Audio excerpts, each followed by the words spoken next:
Do you think you qualify for a special Social Security situation? Bryce and I are going to go over two real client case studies that we help navigate clients through. Let's see if this impacts you and your situation. Hi, I'm Garrett Ray, financial planner here at the Wealth Guardians and the Ray Financial Group. And I'm Bryce Payne, and you've entered The Vault, the Wealth Guardians video series on all things pertaining to retirement planning.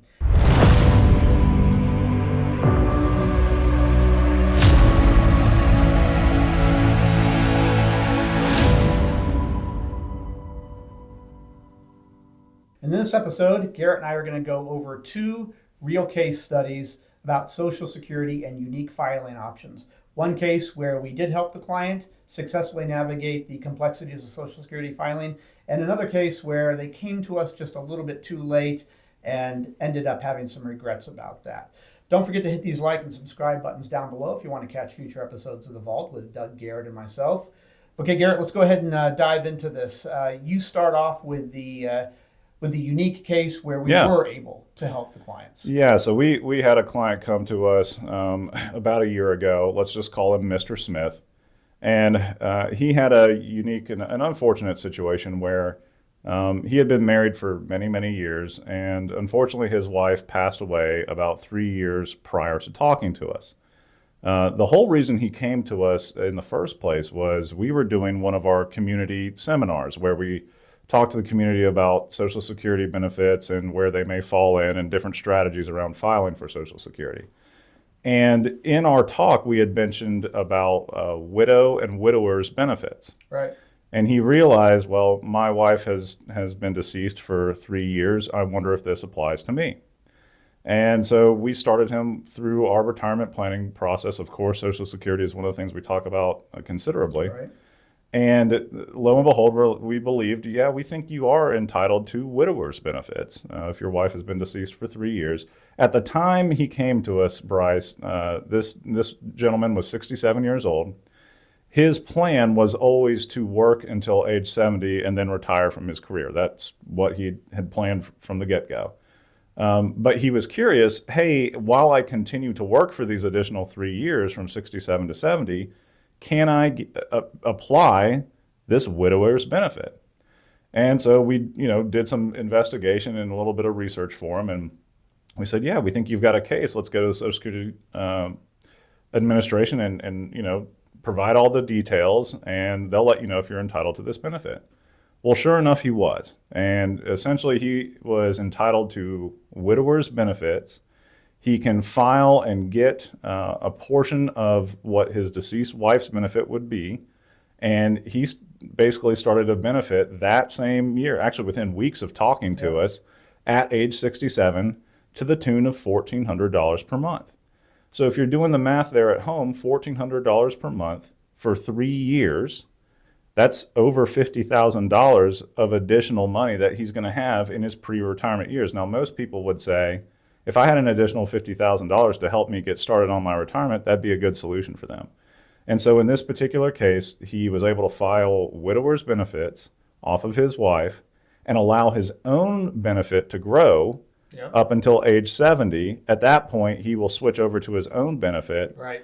But if you look at that, that's an additional $50,000, actually slightly more than $50,000 that he's going to have to help his retirement planning that he otherwise wouldn't have had if he didn't talk to us. Right. And so that's a situation, Bryce, where, we see all different types of people who are in all different types of situations, and having a financial planner on your side can really benefit, especially if they're well-versed in the Social Security Administration and the benefits that exist out there. That's right. And that's one of those cases where you can look at it as the glass half full, that he did find this out and got that $50,000, but you could look at it as a glass half empty, that he missed out on a number of years. He did. Not knowing. Yep, because his wife passed away when he was 64, and so technically he could have filed pretty soon after she passed, and that would have been, again, it's another 3 years there, an additional $50,000 that he missed out on. That's right. So, all cases are different, but if you think this applies to you folks, get out there and contact a financial planner who is certified with Social Security Administration. Bryce, you've got a case where folks came to us a little bit too late. Why don't you share with our listeners what that one looked like? Yes. So we had, about 5 years ago, a couple come to us. They were approaching age 70, and were both wanting to retire. They were both still working. This was not technically a married couple. They had been a couple for a number of years, but they were not married. Okay. And we go through the first meeting process where we're asking all the questions to understand their situation. And I caught something that he had said about having a child. And they weren't married. So I asked him, I said, you have a child. Were you married previously? He says, yes, I was. I was married previously. And your dad and I kind of looked at each other for just a second. And I asked the follow-up question, how long were you married? I was married for, I don't remember what it was, 15 years or so. But in my mind, it was over 10 years. Okay. Right. That's the key phrase, over 10 years. And then I looked at her and said, have you ever been married before? Sure enough, she had. How long were you married? Over 10 years. Oh, boy.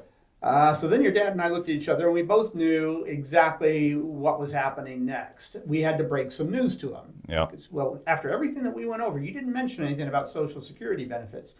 Have either of you filed for ex-spousal benefits before? They didn't know what ex-spousal Social Security benefits are. So Yeah, what that is... Ex-spousal? Wow. Ex-spousal benefits, right. We all know about widow... Well, no, we don't all know it, but most people have an inkling that there's something called widow benefits. One of those benefits, yeah. But there is something called ex-spousal benefits as well.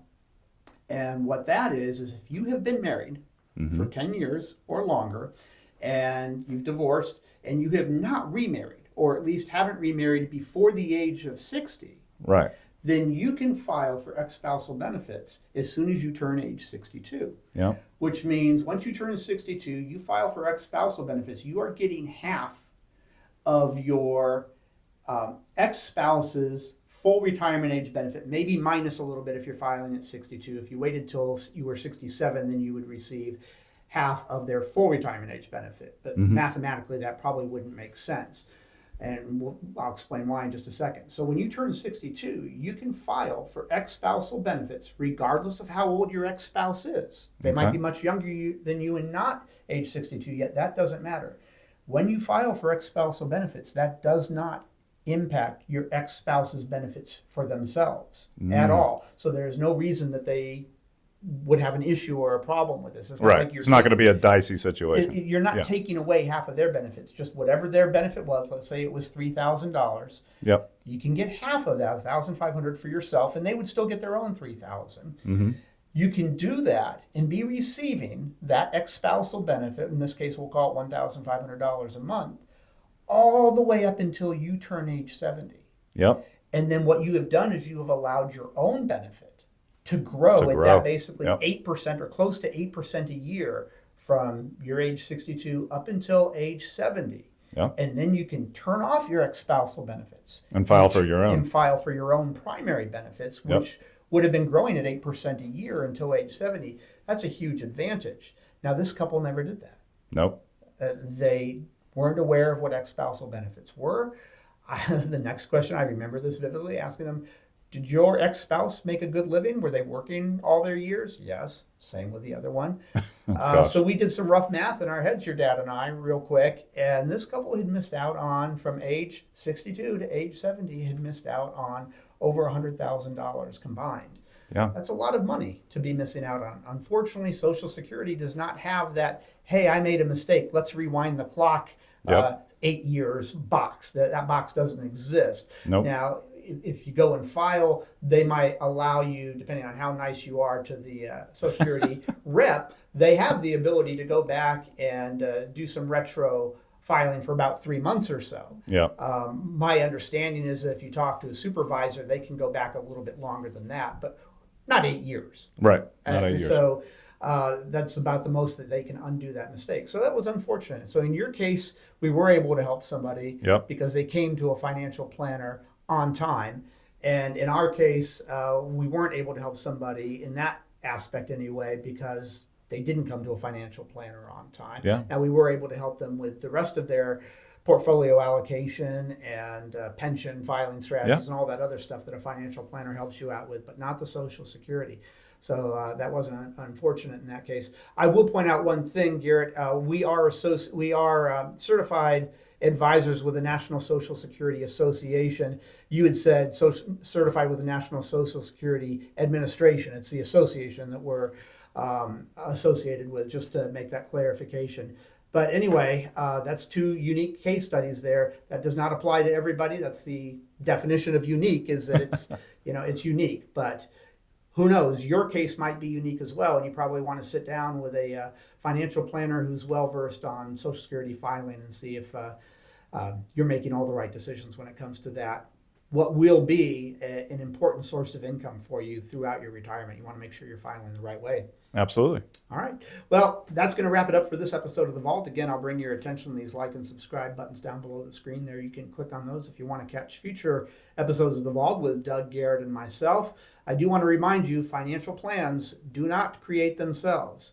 I'm Bryce Payne. And I'm Garrett Ray. And this has been The Vault.